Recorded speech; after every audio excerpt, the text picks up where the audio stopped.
천지의 주제이신 하나님, 주님이 허락하신 이 아침 주님의 임재 앞에 모여 있습니다.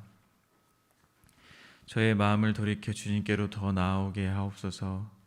나를 지으시고 나를 기르시는 주님의 두 손에 저희들의 하루를 모두 드립니다. 하나님 받아 주시옵소서. 나의 시간, 나의 공간이 모두 주님의 것임을 고백합니다. 나를 다스리시고 가르치셔서 주님의 사랑을 더욱더 알게 하시고 우리의 입술로 주님을 고백하게 하옵소서. 이 시간 어제의 나를 자복하며 회개의 기도를 드립니다. 우리의 신앙을 돌아봅니다. 우리가 믿는 것이 주님인지 아니면 나라는 우상인지 철저하게 깨닫게 하여 주시옵소서. 오직 주님만 우리의 신앙의 대상이 되게 하여 주시옵소서. 예수님의 이름으로 기도하오며, 하늘에 계신 아버지, 오늘 제가 주님의 임재 안에서 살고 주님을 더욱더 기쁘시게 하기를 기도합니다. 주 예수님, 오늘 제가 저의 십자가를 지고 주님을 따르기를 기도합니다. 성령님, 오늘 성령님이 저를 충만하게 채워주시고 성령의 열매, 사랑과 희락과 화평과 오래 참음과 자비와 양성과 충성과 온유와 절제가 제 삶 속에서 익어갈 수 있도록 해 주시기를 기도합니다. 아멘. 말씀을 나누겠습니다. 오늘 우리에게 주신 하나님의 말씀은 말라기 3장 13절에서 18절까지의 말씀입니다. 저와 여러분이 한 절씩 교독하겠습니다. 여호와가 이르노라, 너희가 완악한 말로 나를 대적하고도 이르기를 우리가 무슨 말로 주를 대적하였나이까 하는도다. 이는 너희가 말하기를 하나님을 섬기는 것이 헛되니 만군의 여호와 앞에서 그 명령을 지키며 슬프게 행하는 것이 무슨 유익하리요. 지금 우리는 교만한 자가 복되다 하며 악을 행하는 자가 번성하며 하나님을 시험하는 자가 화를 면한다 하노라 함이라. 그때에는 여호와를 경외하는 자들이 피차에 말하매 여호와께서 그것을 분명히 들으시고 여호와를 경외하는 자와 그 이름을 존중히 여기시는 자를 위하여 여호와 앞에 있는 기념책에 기록하셨느니라. 만군의 여호와가 이르노라, 나는 내가 정한 날에 그들을 나의 특별한 소유로 삼을 것이요 또 사람이 자기를 섬기는 아들을 아낀같이 내가 그들을 아끼리니 그때 너희가 돌아와서 의인과 악인을 분별하고 하나님을 섬기는 자와 섬기지 아니하는 자를 분별하리라. 아멘. 온전한 11조를 드리지 않는 이스라엘 민족에게 하나님은 온전한 11조를 드리게 되면 하늘의 문을 열고 복을 주시고 그들의 땅이 아름다워짐으로 모든 이방인들이 그들을 복되다고 하게 될 것이라고 말씀하셨습니다. 오늘 본문은 말라기의 마지막 논쟁으로 악인을 징계하시고 의인에게 상을 주시는 하나님에 대해서 증거하고 있습니다. 오늘 본문은 크게 두 문맥으로 나누어 묵상하겠습니다. 첫 번째 문맥은 13절부터 15절까지입니다. 하나님을 믿고 섬기는 것이 아무 소용없다고 말하는 이스라엘 민족의 말이 나와 있습니다. 두 번째 문맥은 16절부터 18절입니다. 하나님을 경외하는 자들을 특별한 소유로 삼아주실 것이고 하나님의 때에 악인과 의인을 분별하실 것에 대한 하나님의 말씀이 기록되어 있습니다. 먼저 13절입니다. 여호와가 이르노라, 너희가 완악한 말로 나를 대적하고도 이르기를 우리가 무슨 말로 주를 대적하였나이까 하는도다. 13절을 보면 이스라엘이 하나님을 대적했다고 합니다. 성도들이 대적이라는 말을 쓸 때는 보통 사탄, 마귀 이런 존재들에게 사용합니다. 대적은 하나님의 반대편에 있는 존재입니다. 하나님이 생명이라면 대적은 죽음입니다. 13절의 말씀을 묵상하며 하나님께 대적한다는 말을 듣게 된다면 기분이 어떨지 상상해 보았습니다. 만약에 하나님이 저에게 내가 완악한 말로 나를 대적했구나 라고 하셨다고 상상을 해봤습니다. 저의 첫 번째 반응은 강한 부정이었습니다. 아니라는 것입니다. 제가 무슨 말로 주님을 대적했냐는 것입니다. 왜 제가 그렇게 반응을 했을지 생각해 보았습니다. 첫 번째는 하나님의 대적자가 된다는 것이 얼마나 무서운 말인지 저는 알고 있기 때문입니다. 좀 전에 말씀드렸듯이 하나님이 생명이라면 대적은 죽음일 것입니다. 하나님의 반대편에 선다는 것은 즉 영원한 생명을 얻지 못한다는 것, 얼마나 무서운 것인지 제가 이미 알고 있기 때문입니다. 둘째는 저에 대한 저 스스로의 평가가 꽤 높았다는 것입니다. 저는 하나님을 경외하고 하나님을 사랑하는 사람이라고 스스로 높이고 있었다는 말입니다. 만약 예수님 옆에서 함께 십자가에 달린 강도 중에 한 명처럼 나는 내가 죄인이기 때문에 십자가를 지는 것이 당연한 것을 제가 아는 사람이었다면 지금 하나님께 무슨 평가를 받는다 한들 감히 아니라는 말은 하지 못했을 것입니다. 저의 반응은 무슨 말로 대적을 했냐는 이스라엘의 반응과 별반 다르지 않는 반응이었습니다. 잠언 15장 4절은 말에 대해서 다음과 같이 표현합니다. 온순한 혀는 곧 생명 나무지만 패역한 혀는 마음을 상하게 하느니라. 지금 이스라엘 민족의 혀가 패역하여 하나님의 마음을 상하게 한 것입니다. 말은 그만큼 중요한 것이란 사실을 묵상할 수 있습니다. 오늘 하루 저와 여러분의 입술의 고백이 하나님의 마음을 아프게 하지 않고 하나님을 기쁘게 하게 되시길 소망합니다. 그렇다면 이스라엘 민족이 하나님께 했던 말이 무엇인지 14절과 15절을 보겠습니다. 14절과 15절입니다. 이는 너희가 말하기를 하나님을 섬기는 것이 헛되니 만군의 여호와 앞에서 그 명령을 지키며 슬프게 행하는 것이 무엇이 유익하리요? 지금 우리는 교만한 자가 복되다 하며 악을 행하는 자가 번성하며 하나님을 시험하는 자가 화를 면한다 하노라 함이라. 유진 피터슨 목사님이 쓰신 메시지 성경에는 14절과 15절이 이렇게 의역이 되어 있습니다. 너희는 이렇게 말했다. 하나님을 섬겨봐야 득될 게 없다. 대체 얻는 것이 무엇이란 말인가? 그분의 말씀대로 행하고 만군의 하나님 앞에서 엄숙하고 침울하게 살았는데 달라진 게 뭐지? 하지만 자기 인생을 제 마음대로 사는 사람들은 행운하다. 법이란 법은 모두 어기며 살아도 잘만 산다. 하나님의 한계를 시험하는데도 그들은 별탈 없이 잘 산다. 이스라엘 민족은 성전을 재건하다 주변의 방해 등 어려움에 처하자 성전 건축을 할 때가 아니라고 하고 자신들의 집을 짓는 데 열중했습니다. 성전 재건이 중단된 것입니다. 학개서 1장 2절입니다. 만군의 여호와가 이같이 말하여 이르노라. 이 백성이 말하기를 여호와의 전을 건축할 시기가 이르지 아니하였다 하느니라. 이에 하나님이 선지자 학개에게 임하여 이들을 독려합니다. 은과 금도 다 내 것이라는 하나님의 선언과 함께 이렇게 말씀하시며 성전 재건을 격려합니다. 학개서 2장 9절입니다. 이 성전의 나중 영광이 이전 영광보다 크리라. 만군의 여호와의 말이니라. 내가 이곳에 평강을 주리라. 만군의 여호와의 말이니라. 스가랴도 그들을 격려하며 이스라엘에 대한 하나님의 풍성한 미래, 메시아에 대한 소망을 전함으로 이스라엘 민족에게 용기와 희망을 주었습니다. 스가랴 9장 9절입니다. 시온에 따라 크게 기뻐할지어다. 예루살렘에 따라 즐거이 부를지어다. 보라, 내 왕이 내게 임하시나니 그는 공의로우시며 구원을 베푸시며 겸손하여서 나귀를 타시나니 나귀의 작은 것 곧 나귀 새끼니라. 그런데 성전 재건이 완성이 되고 제사를 드리며 시간이 흘러도 그들을 다스리는 바사는 여전히 강성했고 그들이 기대했던 학개와 스가랴가 전해준 영광스러운 하나님의 약속은 소원하기만 했습니다. 조금씩 그들의 믿음은 흔들리기 시작했습니다.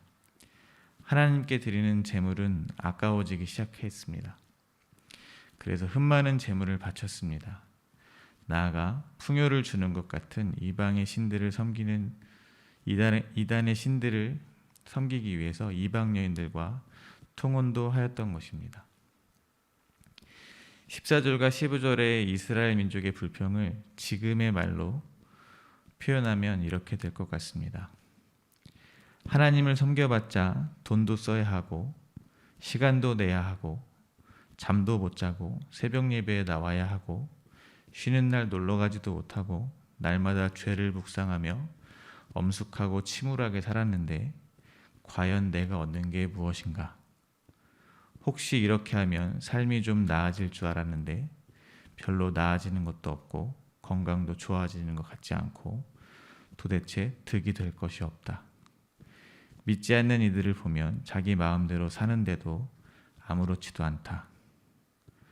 하나님을 믿지 않고 행복하게 사는 사람들은 행운하다. 그들은 하나님이 도저히 참을 수 없을 만큼 타락한 인생을 사는데도 별 탈 없이 살지 않는가?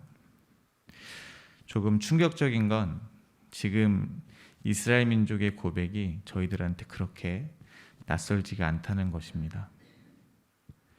성도들이 신앙생활을 하면서 한 번은 했을 법한 그러한 말들입니다. 너무 힘들고 어려운 시간들을 지날 때 차마 입 밖으로 내뱉지는 못했을지언정 마음속으로 울음을 삼키며 하나님 앞에 가지고 나아갔던 응어리 같은 말들입니다. 하지만 성도들이 우리의 믿음 없음을 또 회개하고 또 회개하며 다시 하나님 앞에 나아가는 이유가 있습니다. 바울은 고린도전서에서 이와 같이 말합니다. 고린도전서 15장 19절입니다. 만일 그리스도 안에서 우리의 바라는 것이 다만 이생뿐이면 모든 사람 가운데 우리가 더욱 불쌍한 자리라. 우리가 이 생에서 그렇게 하나님을 섬기며 사는 것은 부활이 있기 때문입니다. 이 생뿐 아니라 하나님 나라에서 영원히 살 것을 믿기 때문입니다. 지금 함께 신앙생활을 하는 저희가 서로에게 증인이 되길 소망합니다. 나의 기대와 다른 삶을 하나님이 허락하셔서 눈물 없이는 잠을 들 수 없는 고독한 가운데 있다 할지라도 겉으로 보기에는 아무 문제 없어 보이지만 남들은 이해할 수 없는 고독함으로 하루하루를 광야를 걸어가듯 살아간다 할지라도 그 걸음을 함께 가는 성도들이 있다는 사실이 오늘도 우리에게 한 줄기 소망이 되시길 소망합니다. 이때 또 다른 무리가 등장합니다. 16절입니다. 그때 여호와를 경외하는 자들이 피차에 말하며 여호와께서 그것을 분명히 들으시고 여호와를 경외하는 자와 그 이름을 존중히 여기는 자를 위하여 여호와 앞에 있는 기념책에 기록하셨느니라. 하나님을 의심하는 이들의 반대편에 다른 무리가 등장합니다. 그들은 바로 하나님을 경외하는 자들입니다. 그들이 서로 이야기한 것을 하나님께서 분명히 들으시고 기록해 두신다고 되어 있습니다. 하나님이 들으신다는 것만으로도 누구도 부인할 수 없는 강력한 증거가 될 것인데 심지어는 기록까지 한다는 것은 정말로 확실한 증거가 될 것입니다. 이스라엘 공동체의 두 무리의 모습을 상상해 보았습니다. 성전 한쪽에서는 많은 사람들이 소란스럽게 하나님에 대해 불평과 불만을 쏟아냈을 것입니다. 자신들은 이렇게 하나님께 헌신하고 있는데 저 믿지 않는 이방인들보다 못 사는 자신들을 보라며 타락한 제사장들을 붙잡고 불평을 쏟아냈을 것입니다. 심지어는 하나님의 지적에도 자신들이 언제 하나님의 사랑을 버렸냐고, 언제 하나님을 공경하지 않았냐고, 또 언제 하나님을 괴롭게 했냐고, 언제 하나님을 대적했냐고 따지는 소리로 소란스러웠을 것입니다. 본래 이스라엘 민족을 올바른 길로 인도해야 하는 타락한 제사장들은 공수표를 날리듯이 그들이 가져온 흠 많은 재물들을 받으며 평안하다 평안하다 이렇게 이야기를 했을 것입니다. 그런데 한쪽에서는 여전히 학개와 스가랴의 선포를 믿으며 여전히 신실하게 진실하게 예배를 드리는 자들이 있는 것입니다. 레위와 같이 하나님을 경외하고 하나님의 이름을 두려워하는 자들이 있는 것입니다. 하나님만을 의지하는 마음으로 온전한 11조를 드리는 자들이 있는 것입니다. 아마도 그들은 소수였을 것입니다. 그리고 그 공동체에서 비주류였을 것입니다. 그들은 속삭였을지도 모르겠습니다. 소근소근 서로 이야기했을지도 모르겠습니다. 우리말 성경에는 여호와께서 여호와를 경외하는 사람들이 서로 말하는 것을 귀 기울여 들으셨다고 번역이 되어 있습니다. 전능하신 하나님이 그들의 말을 귀를 기울여 들어야 할 만큼 자신 없게 서로 속삭이며 이야기했을지도 모릅니다. 그만큼 연약하고 자기를 내세우지 못할 만큼 가난한 심령을 갖고 있는 자들에게 하나님은 그들의 믿음의 고백을 내가 기념책에 적었다 확실하게 말씀하시는 것입니다. 어쩌면 다시 오실 메시아가 유일한 소망일 그들의 삶에 하나님은 기쁨이 가득한 땅을 약속하시고 그들을 위하여 기념책에 기록해 주시며 그들에게 기꺼이 증인이 되어 주시고 있는 것입니다. 이스라엘 민족이 이방신의 딸들과 결혼하느라 버림받았던 어려서 맞이한 아내들에게 위로가 되어 주셨던 것처럼 그들에게도 주님은 위로가 되어 주고 계신 것입니다. 이어서 듣기에 더 가슴 벅찬 약속을 해주십니다. 17절입니다. 만군의 여호와가 이르노라 나는 내가 정한 날에 그들을 나의 특별한 소유로 삼을 것이요 또 사람이 자기를 섬기는 아들을 아낌같이 내가 그들을 아끼리니 하나님이 정하신 날에 그들을 아끼시고 특별한 소유로 삼아 주신다는 것입니다. 이보다 더 큰 위로가 되는 말씀은 없는 것 같습니다. 이보다 더 큰 복은 없는 것 같습니다. 그러나 한 가지 기억해야 할 사실이 있습니다. 그 영광의 날은 하나님이 정한 때까지 기다려야 한다는 것입니다. 그 때가 차기까지 그들은 여전히 비주류이며 소수이며 나그네이며 과부이며 고아의 삶을 계속해서 이어나갈 것이라는 사실입니다. 주변에서 더욱더 그들을 미련하다고 손가락질할 수도 있을 것입니다. 심지어는 너만 하나님 믿느냐? 왜 유난을 떠느냐? 핀잔을 들을 수도 있을 것입니다. 때로는 세상살이와 신앙생활도 다 균형을 맞춰야 되는 거다라며 회유를 당할 수도 있을 것입니다. 120년 동안 산 위에서 방주를 지으며 노아가 들었을 말입니다. 감당할 수 없는 고난 가운데 욥이 들었을 말들입니다. 만군의 여호와 이름으로 골리앗 앞에 나아가는 소년 다윗이 들었을 말입니다. 우리가 알고 있는 수많은 믿음의 선조들이 들었을 말들입니다. 저와 여러분도 분명히 그러한 시간을 지나고 있는 줄 믿습니다. 우리의 대적들은 끊임없이 저희들에게 하나님을 부인하라고 온갖 방법을 동원하여 책망하기도 하고 회유하기도 할 것입니다. 제가 어릴 때 다니던 교회에서 큰 분란이 일어난 적이 있습니다. 교회가 담임 목사님 파와 부목사님 파로 나뉘어서 갈라지는 상황이 생겼습니다. 당시 저는 청년부 회장이었습니다. 교회에서는 찬양 인도도 하고 있었습니다. 교회 상황이 길어지자 많던 청년들과 교인들이 하나둘 떠나기 시작했습니다. 또한 두 파의 그 무리들은 저를 포섭하기 위해서 따로 만나기도 했습니다. 저는 예배를 드리고 와서 엎드려 우는 날이 많이 있었습니다. 너무나 가슴이 아팠습니다. 당연히 저도 불만이 생겼습니다. 기도를 하면 기도를 이용해서 어른들을 흉보기 바빴습니다. 어떻게 예수님을 믿으면 저럴 수 있습니까? 라고 기도를 했습니다. 그때 하나님이 저의 마음속에 이런 마음을 주셨습니다. 네가 뭔데 저들을 더럽다고 하느냐? 내가 너를 세운 건 나를 찬양하라고 세운 것이지 네 마음대로 그 상황을 판단하라고 세우지 않았다. 그때 제 머리가 멍해졌습니다. 고넬료의 집에 가기 싫다고 하는 베드로에게 부정한 짐승이 가득 담긴 그릇을 내려보내시며 먹으라고 하시던 장면이 떠올랐습니다. 그날 저는 제가 죽을 때까지 해야 할 일을 명확하게 정할 수 있었습니다. 그것은 그 어느 곳에 있든지 어떤 상황 가운데 있든지 찬송을 하는 것이었습니다. 찬양 사역을 하겠다는 것이 아닙니다. 마치 하나님이 외면하고 있는 것 같은 상황에서도, 악한 자들이 승리하는 것 같은 상황에서도,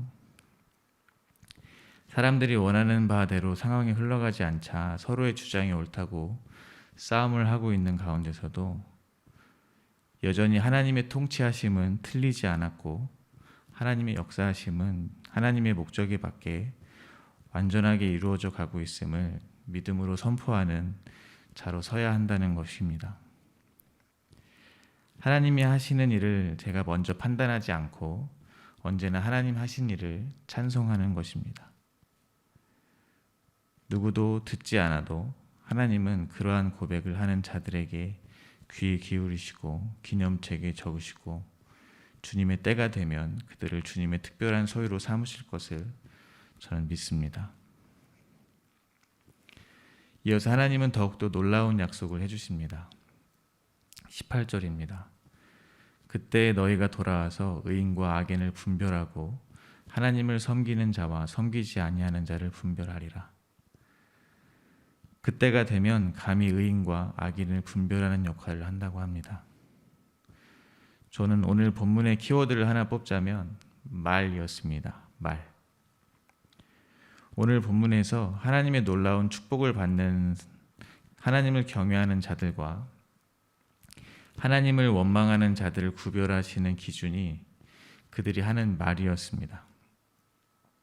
하나님을 원망하는 이들은 하나님께 대적자의 칭호를 얻지만 하나님을 경외하는 자들은 하나님의 아들처럼 아낌을 받고 나아가 하나님을 섬기는 자와 섬기지 않는 자를 분별하기까지 한다고 합니다.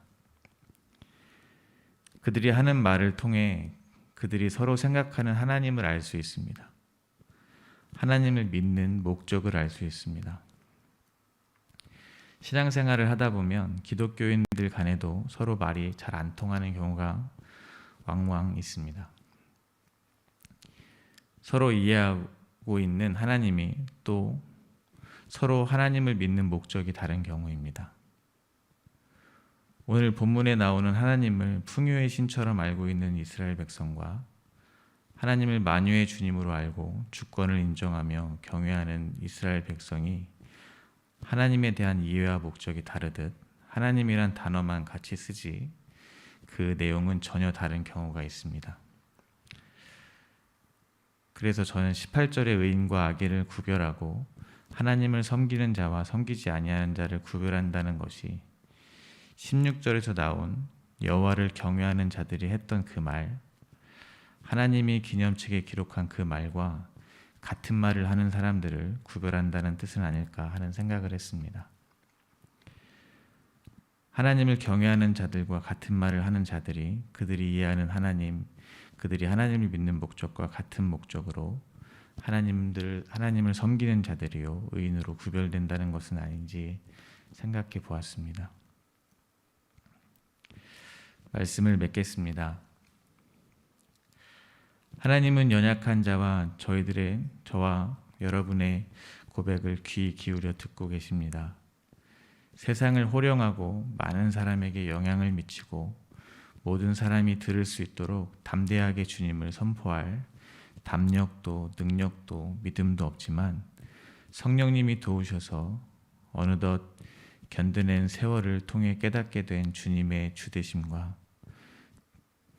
그것을 믿는 작고 작은 소리, 그 읊조림을 하나님은 기록하시고 기억하심을 믿고 이것이 오늘 하루 우리에게 그 무엇보다 더 큰 위로와 소망이 되시기를 기도드립니다.